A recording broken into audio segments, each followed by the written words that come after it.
ଦିନେ ବିଦ୍ୟାପତି ବ୍ରାହ୍ମଣ ବିଶ୍ୱାବସୁ ସମୟକୁ କହୁଛି ବିଶ୍ୱାବସୁ ଇଏ ତିନି ମୂର୍ତ୍ତି ଦେବତାର କିଏ ମୁଁ ତ ଜାଣିପାରୁନି। ବିଶ୍ୱାବସୁ ଦେଖେଇ ଦେଇ ବୁଝେଇ ଦଉଛି ବିଦ୍ୟାପତି, କହୁଛି ବିଦ୍ୟାପତି ବ୍ରାହ୍ମଣ ଦେଖ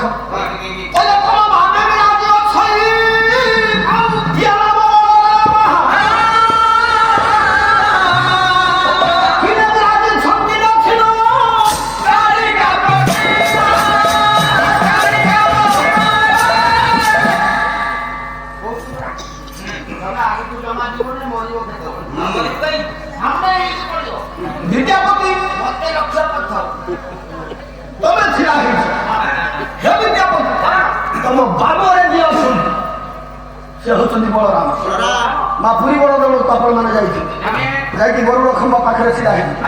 ଆପଣଙ୍କ ବାଁ ପଟରେ ଯିଏ ରହିବେ ସେ ହଉଛନ୍ତି ବଳରାମ, ମଝିରେ ଯିଏ ଅଛନ୍ତି ସୁଭଦ୍ରା, ଡାହାଣ ପଟରେ କିଏ ଶାରଳା ଦାସ କହିଲେ ଦକ୍ଷିଣେ ବିରାଜୁଛନ୍ତି ଦକ୍ଷିଣ କାରିକା ପ୍ରତିମା। ଦକ୍ଷିଣରେ ଯିଏ ଅଛନ୍ତି ସିଏ ଜଗନ୍ନାଥ ବୋଲି କହିଲେ ନାହିଁ, କହିଲେ ଦକ୍ଷିଣ କାଳିକା। ତେଣୁ ଜଗନ୍ନାଥ ଯିଏ ଦକ୍ଷିଣ କାଳିକା ସିଏ। ତେଣୁ ଜଗନ୍ନାଥ ଯିଏ ଦକ୍ଷିଣ କାଳିକା ଯଦି ସିଏ ବାବୁ ଜଗନ୍ନାଥଙ୍କୁ ଯେମିତି ନମସ୍କାର କରନ୍ତି ସେମିତି ନମସ୍କାର করে ଯାଇ ଦକ୍ଷିଣ କାଳିକା ପାଇବେ, ନହେଲେ ପାଇବେନି। ତାହେଲେ ଜଗନ୍ନାଥଙ୍କୁ କେମିତି ନମସ୍କାର କରନ୍ତି? ମା ମାନେ ତମ ଭଳିଆ ଗୋଟିଏ ବହୁଟିଏ ପଦ ଗୋଟିଏ ଗୀତ ଲେଖିଛି ଆଉ ଲେଖିପାରିଲାନି, କାହିଁକି ଲେଖିପାରିଲାନି ନା ତାକୁ ସେମିତି କରିଦେଲେ ଆଉ ଲେଖିବାକୁ ଦେଲେନି। ତା କଥା କହିଲେ ସମୟ ଯିବ। ବହୁର ଶେଷ ପଦ ଗୀତଟା ଗାଉଛି କହିଲେ ଗରୁଡ଼ ପଛରେ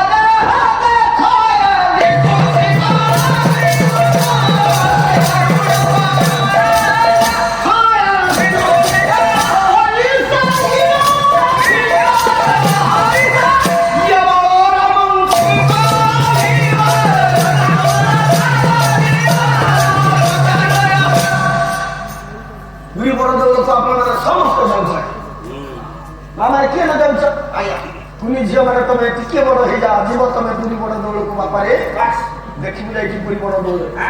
ଜଗନ୍ନାଥ ମନ୍ଦିରରେ ଅଛନ୍ତି, ତାଙ୍କ କିଛି ଦୂରରେ ଗରୁଡ଼ ଖମ୍ବଟିଏ ଅଛି।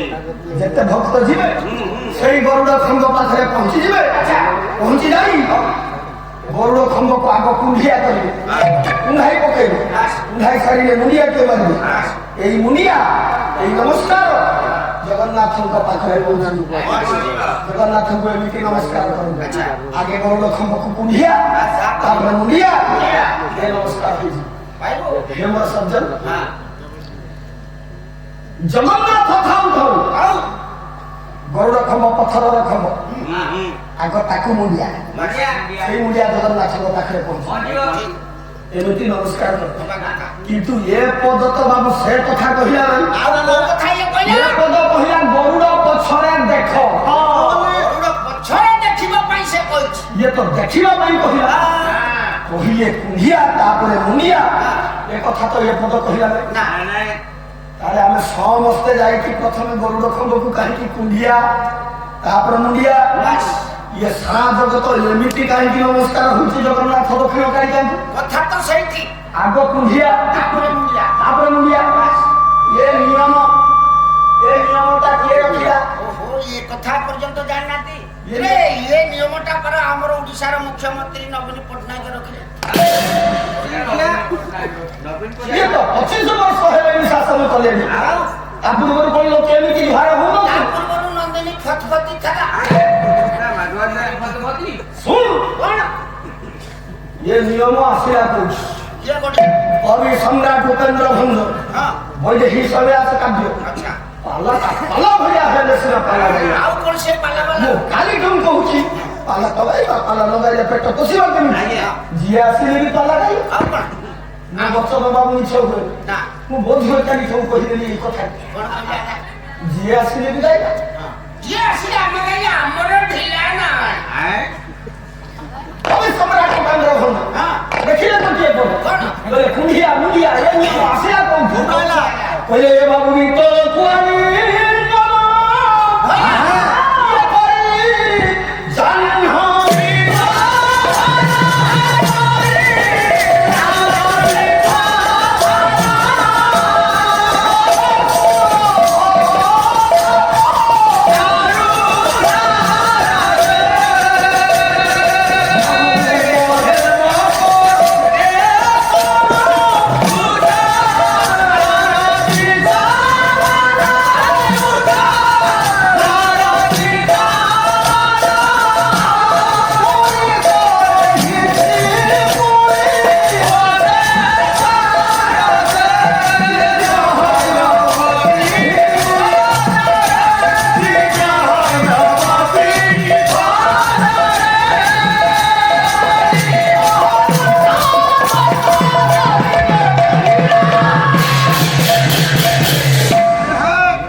ସେଇ କଥା ଆପଣ ସେଇଟା କେମିତି କହୁଛନ୍ତି?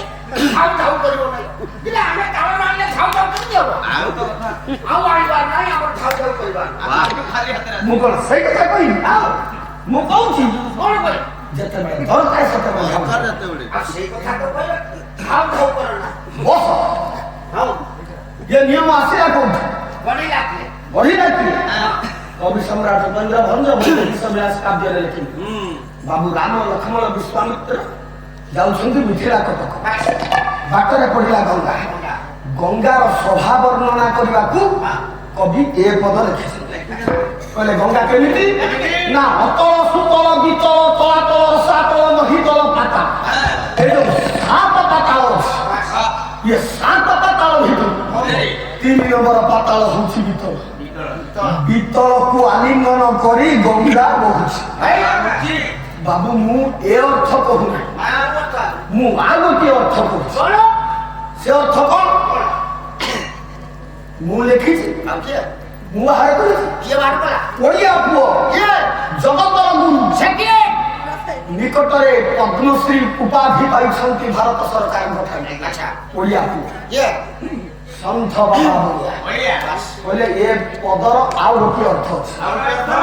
ରାମାୟଣ ପ୍ରସଙ୍ଗରେ ସେ ଅର୍ଥ ଠିକ, କିନ୍ତୁ ଏ ପଦର ଆଉ ଗୋଟିଏ ଅର୍ଥ କଣ ସେ ଅର୍ଥ? କହିଲେ ବିତଳକୁ ଆଲିଙ୍ଗନ। କଣ ବିତଳ ଆଲିଙ୍ଗନ? ବିତଳକୁ ବି କହନ୍ତେ ପକ୍ଷୀ ପକ୍ଷୀ ଗରୁଡ଼ ଖମ୍ବ ଉପରେ ବସିଛି ବାବୁ ପକ୍ଷୀ ପକ୍ଷୀ ବି କହନ୍ତେ ପକ୍ଷୀ ଗରୁଡ଼।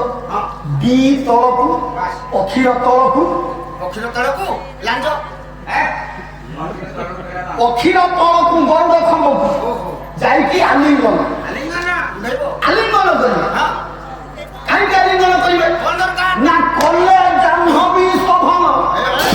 ଗରୁଡ଼ ଖମ୍ବକୁ ଯାଇକି ଆଲିଙ୍ଗନ କରିଦେବେ ଏ ଦେହ ଜାହ୍ନବୀ ଗଙ୍ଗା ଗଙ୍ଗା ପରିକା ଶୋଭନ ବୋଲେ ପବିତ୍ର ହେଇଯିବ। କାହିଁକି ପବିତ୍ର ହେଇଯିବ? କାହିଁକି ପବିତ୍ର ହବ? ଲାବଣ୍ୟବତୀ କାବ୍ୟ ସେଇ ଉପରେ ରହିବ। କହିଲେ ଗରୁଡ଼ ଖମ୍ବକୁ ଆଲିଙ୍ଗନ କରିଦେଲେ ଏ ଦେହ ଗଙ୍ଗା ପରିକା ପବିତ୍ର ହେଇଯିବ। କାହିଁକି ପବିତ୍ର ହେଇଯିବ?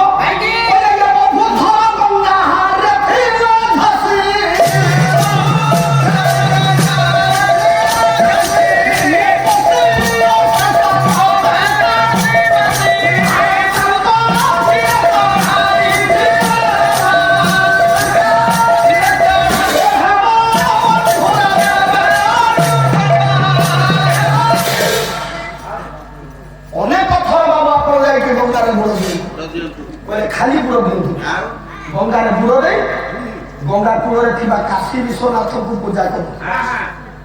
ଖାଲି ପୂଜା କରନ୍ତୁ, ତାଙ୍କ ମୁଣ୍ଡରେ ଚମ୍ପା ଫୁଲ ଚଢ଼ାନ୍ତୁ। ଯେତିକି ପୁଣ୍ୟ ହବ।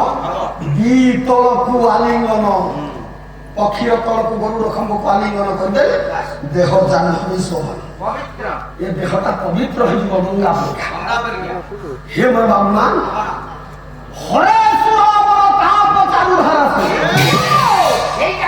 ଏ ଖମ୍ବ ହରେ ହରେ କହିଲେ ଦୂର କରେ, ଆଲିଙ୍ଗନ କରିଦେଲେ ଦୂର କରିଦେବ। କଣ ନା ସୁର ବର ତାପ।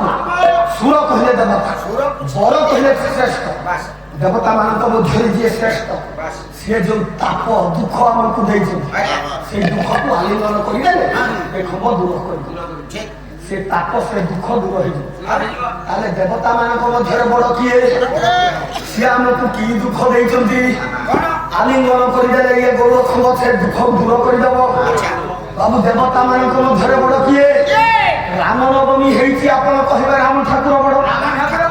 କାଲି ଦୋଳ ପୂଜା ହେଇଥିଲା କହିବେ ରାଧା ମାଧବ ବଡ। ଶିବ ମନ୍ଦିରକୁ ଯାଉଛନ୍ତି କହିବେ ଶିବ ଠାକୁର ବଡ। ଲକ୍ଷ୍ମୀ ଠାକୁରାଣୀଙ୍କ ମନ୍ଦିର ଯାଉଛନ୍ତି କହୁଛନ୍ତି ଲକ୍ଷ୍ମୀ ଠାକୁରାଣୀ ବଡ। ତାହେଲେ ସବୁଠାରୁ ବଡ ଦେବତା କିଏ? ପ୍ରାଚ୍ୟ ପାଶ୍ଚାତ୍ୟ ସାହିତ୍ୟର ସେତୁ ସ୍ରଷ୍ଟା କବିବର ରାଧାନାଥ ରାୟ। କହିଲେ ବଡ ଦେବତା କିଏ?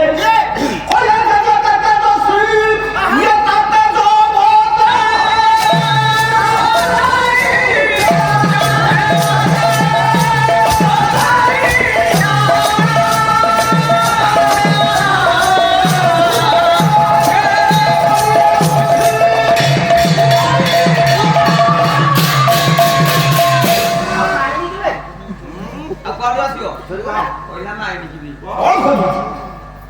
ମିଳିଲାନି ମୁଁ କଣ କରିବି? ମୋର କଣଟା ଭାଗ ମିଳିଲାନି? ଯା, ଆପଣ ପଛ କରିଦେଲେ ମୁଁ ଆଉ ପାଇବି। ଚକ୍ର ଧର Yes, sir. ବଡ଼ ଦେବତା କିଏ? 33 କୋଟି ଦେବତା ଦିନେ ବାବୁ ବଡ଼ ଦେଉଳରେ ବସିଛୁ। ପଛରେ ଆସିକି କନ୍ଦର୍ପ ଆଗରେ ବସିବୁ। ସୂର୍ଯ୍ୟ ରାଗିଗଲେ କହିଲେ ହେ କନ୍ଦର୍ପ କଣ? ପଛରେ ଆସିକି ଆଗରେ ବସୁଛୁ ଆପଣ ଜାଣିଥିଲ? ତୁ ଏଡେ ବଡ଼ ଦେବତା? ଆଉ କଣ ଭାବିଲ କି? କନ୍ଦର୍ପ କହିଲେ ମତେ ହୀନ ବୋଲି ଭାବି ତୁଚ୍ଛ ବୋଲି ଭାବି ଆଉ ମତେ ଗାଳି ଦଉଛ? ଆଉ ଜାଣିଛ ମୋ କରାମତି କେତେ? ଆରେ ତମ ଦେବତା ମାନେ ଯୋଉଠୁ ସୃଷ୍ଟି ହେବ ନା ତାଙ୍କର ବ୍ରହ୍ମା ମୁଁ କନ୍ଦର୍ପ ତମ ବାପା ବ୍ରହ୍ମାଙ୍କୁ ଦିନେ ମାରିଲି ଗୋଟିଏ ସ୍ୱର ତମ ବାପା ବ୍ରହ୍ମା କଣ କଲେ ମୋ କରାମତି ଦେଖ କେତେ ତମ ବାପା କଣ କଲେ ଇଏ ବ୍ରହ୍ମା ନିଜ ଝିଅକୁ ବସି ସୋମବାର ଯାଇ ରଖି କଲେ ତମ ବାପା ବ୍ରହ୍ମାକୁ ମାରିଲି ସ୍ୱର ତମ ବାପା ବ୍ରହ୍ମା ଚିହ୍ନି ପାରିଲେ ନାହିଁ ନିଜ ଝିଅ ସାଙ୍ଗରେ ଯାଇକି ରଖିଗଲେ ତାଙ୍କ ପୁଅ ବଶିଷ୍ଠ ବଶିଷ୍ଠଙ୍କୁ ମାରିଲି ଗୋଟିଏ ସ୍ୱର ବ୍ରାହ୍ମଣ ଶ୍ରେଷ୍ଠ ବଶିଷ୍ଠ ମାରିଲି ସ୍ୱର ବଶିଷ୍ଠ କଣ କଲେ ଇଏ ଚଣ୍ଡାମୁନି ଭାଗ୍ୟ ବ୍ରାହ୍ମଣ ବଶିଷ୍ଠ ମାରିଲି ସ୍ୱର ଗୋଟିଏ ଚଣ୍ଡାମୁନିକୁ ବାହା ତାଙ୍କ ପୁଅ ଶକ୍ତି ମୁନିଙ୍କ ପୁଅ ପରାଶର ପରାଶରକୁ ମାରିଲି ସ୍ୱର ଆରେ ନଦୀରେ ଯାଉ ଯାଉ ଗୋଟିଏ କେଉଟୁଳି ବାହା ଯାଉଥିଲେ ନଦୀରେ ପରାଶରଙ୍କୁ ମାରିଲି ସ୍ୱର ଗୋଟିଏ କେଉଟୁଳିକୁ ବାହା କୈବର୍ତ୍ତୀକୁ ବିବାହ କଲେ ତାଙ୍କ ପୁଅ ବ୍ୟାସ ମାରିଲି ଗୋଟିଏ ସ୍ୱର ବ୍ୟାସ 18 ଖଣ୍ଡ ମହାଭାରତ ଗୀତା ଭାଗବତ ଯିଏ ଲେଖିଛନ୍ତି ସେ ବ୍ୟାସଙ୍କୁ ମାରିଲି ସ୍ୱର ବ୍ୟାସ କଣ କଲେ ଇଏ ଦେହ ଭାଇ ଭାଇ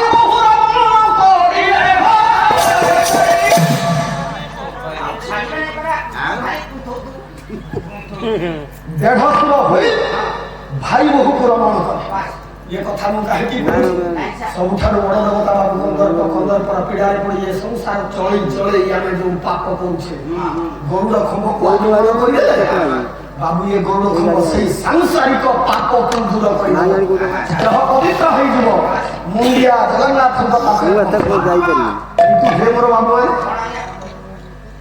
ଏତେ ପାପ ଯଦି ଦୂର କରିଦେବାର ଶକ୍ତି ଏ ଗରୁଡ଼ ଖମ୍ବର ଅଛି ସେଇ